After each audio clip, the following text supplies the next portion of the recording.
আমি একবার লন্ডনে যাই, দেখলাম যে খুব শীতের দিনেও তার ফলোয়াররা একটা পাঞ্জাবি পরে ওখানে নামাজ পড়তে আসতো। আপনার আগের দিয়ে একটা ইন্টারভিউতে বলেছি, ওনার সাথে দেখাও হয়েছে। আর আমি এবং আমার ছেলে যে মসজিদে নামাজ পড়তাম, ওইখানে নামাজ পড়তে যে দুই একবার আমার সাথে হ্যালো হয়েছে, ছেলের সাথে অনেকবারই হ্যালো। লন্ডনে? হ্যাঁ, লন্ডনে।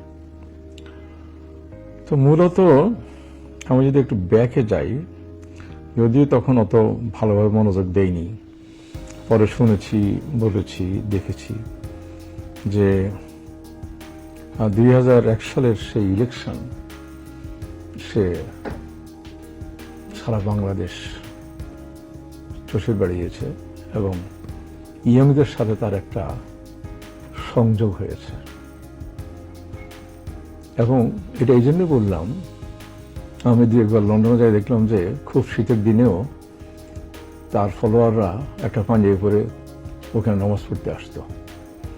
আর এই জায়গাটায় যদি তাকে পছন্দ না করত, বা তার প্রতি আগ্রহ না থাকতো, বা তাকে নেতা হিসাবে তারা যদি মেনে না নিত, তাহলে এই কাজটা দূর দূরান্ত থেকেও সে নামাজটা পড়তো না।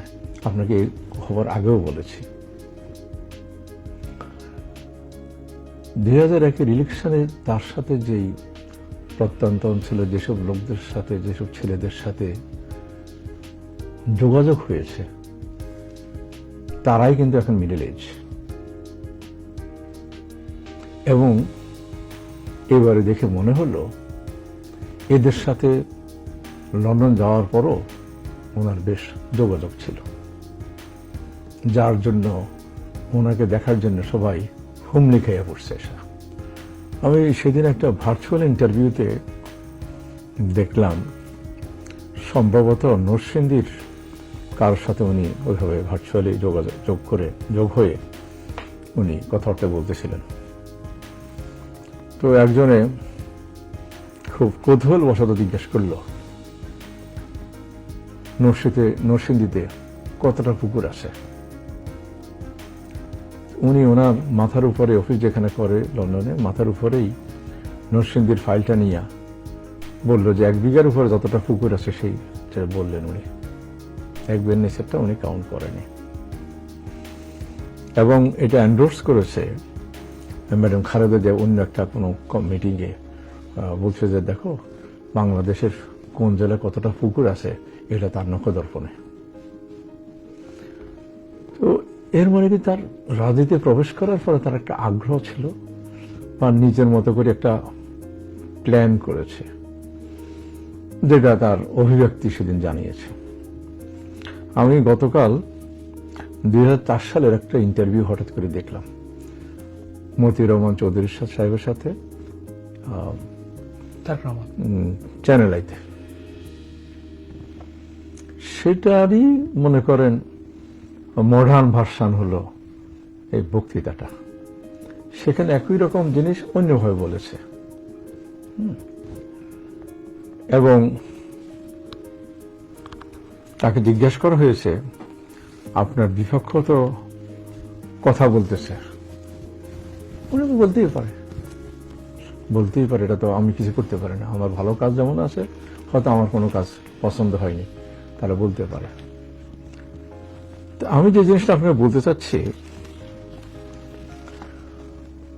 লন্ডন এমন একটা জায়গা, আমি যখন 80-র দশকে ছিলাম, 70-এর দশকের শেষ দিকে ছিলাম, তখন আমরা আন্ডারগ্রাউন্ডে চলতাম, সবার হাতে একটা বই অথবা একটা নিউজ পেপার। সকালে হইলে ডেইলি নিউজ পেপার, বিকালে হইলে ইভিনিং নিউজ পেপার।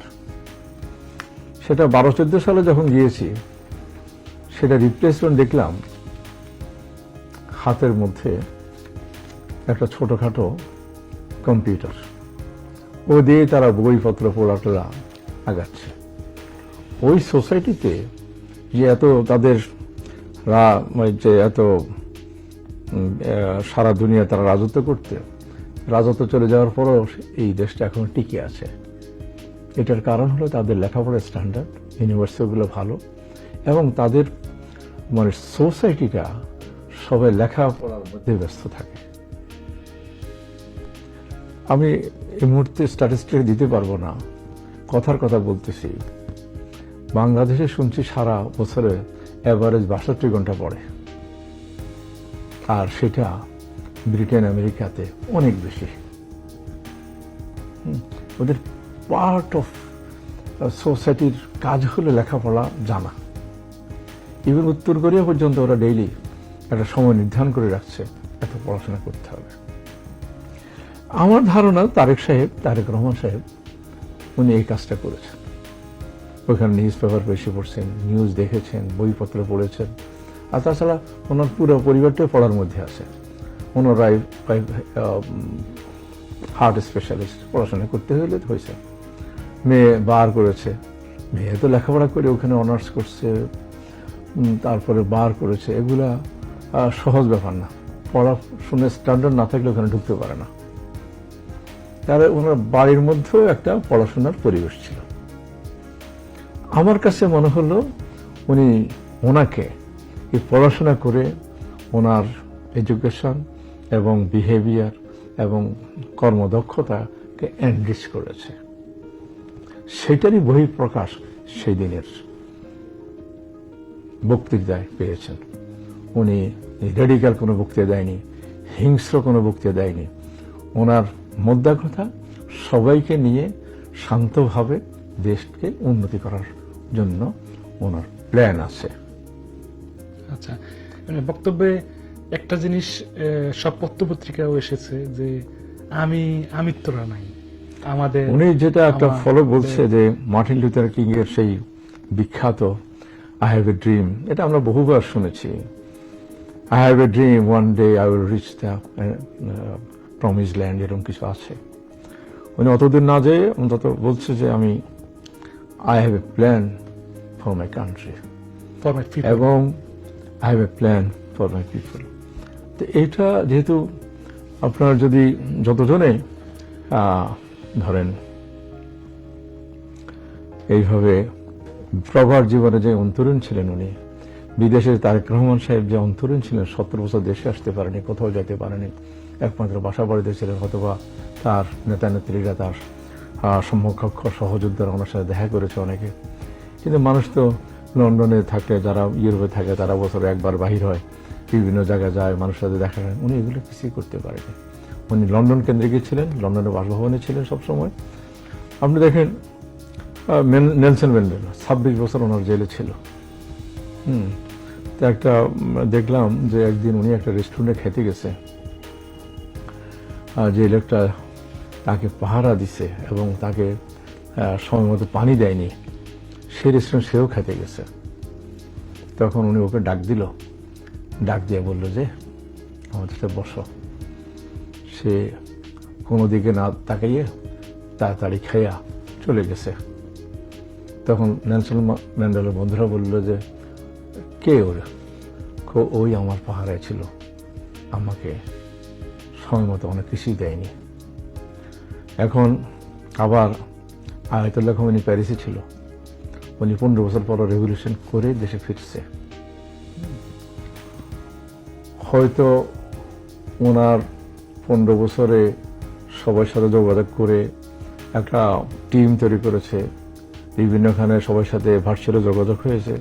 যদিও আমাদের বিপ্লব বা বৈষম্য বিরোধী আন্দোলনটা গত 24 অগাস্ট হয়েছে, কিন্তু ওনাদের মেন্টাল সাপোর্ট, ফিজিক্যাল সাপোর্ট হয়তো ছিল না, মেন্টাল সাপোর্ট তো ছিল। আমি তারপরও বৈষম্য বিরোধী ছাত্রদেরকে সবসময় ধন্যবাদ দিই, তাদের এসব আন্দোলনের জন্য আপনার সাথে কথা বলতে পারতেছি। আর সেটারই ফলস্বরূপ উনি দেশে এসছেন এবং দেশে এসে ওনার যারা ফলোয়ার, ওনার যারা পার্টি মেম্বার, ওনার যারা, এবং এখানে আমি ওনাদের স্থায়ী কমিটির সদস্যকেও ধন্যবাদ জানাই যে তারা সবাই মিলে একটা ডিসিশন নেওয়া, এরকম একটা অনুষ্ঠান করেছে। তাহলে তাদের যারা তাদের সাপোর্টার, বিশেষ করে স্পেশালি তৃণমূল লেভেলে, তারা কিন্তু উজ্জীবিত হয়েছে এবং তারেক রহমান সাহেব ওদেরকে আশার বাণী শুনিয়েছে। সে আশা নিয়েই হয়তো সামনে আগাতে পারবে। শুনুন, একটা স্মৃতি আমার মনে হয়, আমার 13 কি 14 সালে আমি লন্ডনে গিয়েছিলাম আমার ছেলের সাথে দেখা করতে, তখন সে লন্ডনে থাকতো। তো ওনার কয়েকজন পিএস আছে, আর জাহাঙ্গীর ইউনিভার্সিটির একজন ছিল, তো বলে যে আমাদের চেয়ারম্যান সাহেব দেখা করে যান। আমি বলছি যে এখন উনি বড় মানুষ, ওনার মেলা ব্যস্ততা থাকে। কয় না, তারপর আপনার 9 দিন ওদের সাথে আছেন, তো একটু দেখা করে যান। তো আমি দেখলাম যে ওনার ওইখানে সবাই লাইন ধরে থাকে দেখা করার জন্য। তো আমার জন্য উনি বললো যে ঠিক আছে 10 মিনিট আমি দেখা করে যাই। ঠিক আছে। তারপরের দিনে ফ্লাইট, আগের দিন রাত্রে ওনার সাথে দেখা করতে গেলাম 9:30টার দিকে। তো উনি প্রথম কথা বলার পরে আমার 10 মিনিটের পরিবর্তে আমরা 45 মিনিট আলাপ আলোচনা করেছি এবং অনেক সময় দিয়েছে। সম্ভবত ওই দিন আর উনি কারোর সাথে দেখা করেনি, এইটুকু স্মৃতি আমার কাছে আছে।